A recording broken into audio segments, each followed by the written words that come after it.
Cleveland, Miami, Sunday in Cleveland. And if you ask most fan bases, for the head coach that does not win, they must walk the plank. Jeff Lloyd, BetCanada, Cleveland Browns, Miami Dolphins preview for Sunday in week 7 of the NFL schedule.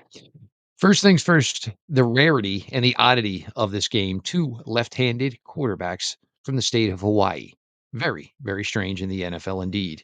And to couple with that, Mother Nature has decided to make the weather the perfect scenario for two young men who grew up in the Hawaiian Islands. Mid 60s, 45 to 60-mile-an-hour winds, and rain for two quarterbacks that have sometimes have issues gripping the ball and certainly issues with arm strength in weather. Dylan Gabriel versus Tua Tagovailoa. Now, for the Dolphins, Mike McDaniel is in a really tough spot. The Dolphins ran their course for a couple of years and certainly challenged when it got to the playoffs, an offense that was high powered, could score from anywhere on the field, whether it was running the ball or throwing the ball. Now, the Dolphins' struggles are real. Ever since the injuries for Tua Tagovailoa, things have just not been the same for the Miami Dolphins. And their gimmicky offense has had NFL defenses certainly catch up to the pace. Best thing the Miami Dolphins have going for them right now is running back Devin Achane. Now, Achane has great speed to the outside, and if he gets a corner, he can take it to the house against any defense in the NFL. So we're going to have a couple of contradicting matchups here. The Dolphins, with their strong running game, against the Cleveland Browns, who usually do a very good job stopping the run themselves. The Cleveland Browns defense certainly took a step back in week 6 against the Pittsburgh Steelers.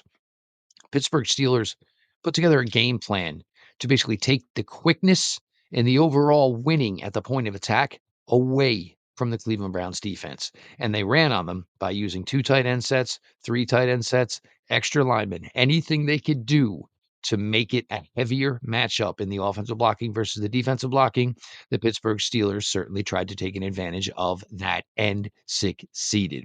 Now, the Miami Dolphins don't necessarily have the personnel to counteract the Cleveland Browns defense the same way the Pittsburgh Steelers do. And they certainly don't have the bigger, tougher inside running game that the Pittsburgh Steelers do. So this for the Cleveland Browns defense is going to require a lot of discipline and a lot of patience and players playing to their schemed assignment. If the defensive ends or the cornerbacks, if their job is to set the edge, you cannot let Devin Achane get outside of you. Like I said earlier, he gets to the perimeter, he is almost always gone. This is where a guy like Tyson Campbell, who will be in his second game for the Cleveland Browns, could certainly be a guy to keep your eye on. The one thing that the Browns really valued in this acquisition, besides a starter at a low monetary cost, is that Tyson Campbell is a would-be tackler. Tackles like a safety. That is one thing this Browns cornerback room has not had for a while. Denzel Ward is a great corner, but he's missed time, and most of his time has come while trying to tackle opposing ball carriers.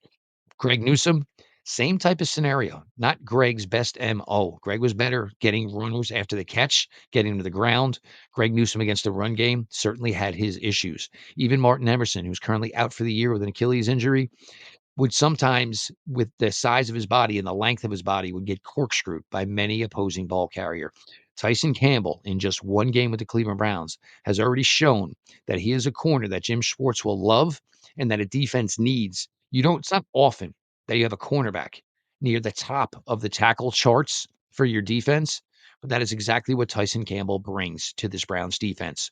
He, Ward, the defensive ends, and rookie Carson Schlesinger is going to have to prove that as good he has been to this point, he's going to have the athletic ability and the speed to get to the corner to meet Devin Achane to where he likes to feast.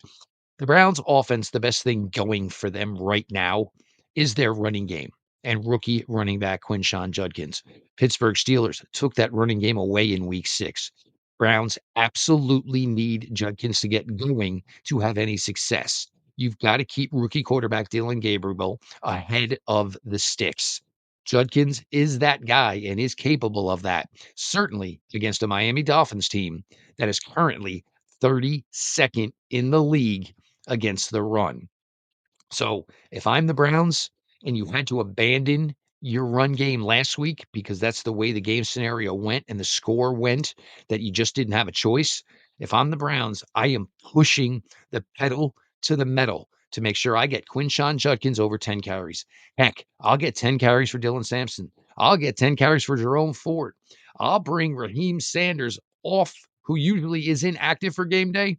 I will put Sanders on the active roster. If I'm the Cleveland Browns, I am going to attempt run the ball 40 times against the Miami Dolphins on Sunday. First off, the Dolphins cannot stop the run. Their linebackers miss about as many tackles as my mother does. So therefore, the distinct advantage for this Cleveland Browns team against the defense that is terrible against the run, and Mother Nature is putting together what may be a terrible day for offensive football. This dictates well for what the Cleveland Browns ultimately want to do. Now, both coaches, Mike McDaniel had his run in Miami where they were successful. This team now currently only has one win. Teams not often rebuild with the head coach that got them to the high, but also the head coach that took them to the rebuild. Mike McDaniel is certainly a name in the NFL that is currently on the hot seat. He and Tua were magic for 2+ seasons. Now, without Tyreek Hill and the NFL defense is catching up to the Miami offense, they're really just another team. And the only reason they're in third place is because the New York Jets haven't even won one game yet. There are a lot of people within the Cleveland fan base that are unhappy with the Cleveland Browns 1-5 start. It's not just so much that it's 1-5, it's just so much that the offense, which is technically Kevin Stefanski's genre, is not scoring much at all. This team is yet to pass 17 points this season. This team struggles in third down scenarios. This team has way too many penalties on the offensive side of the ball. At times, their offense just goes into a complete stall for times of a quarter, maybe even more.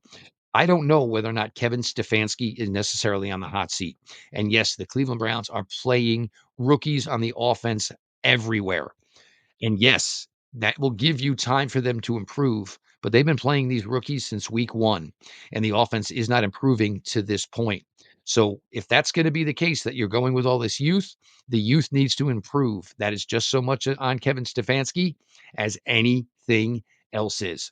I'm not sure if it's gonna happen, but most likely, if you talk to fans from both fan bases, whichever coach loses this game may have coached their final game for their respective teams.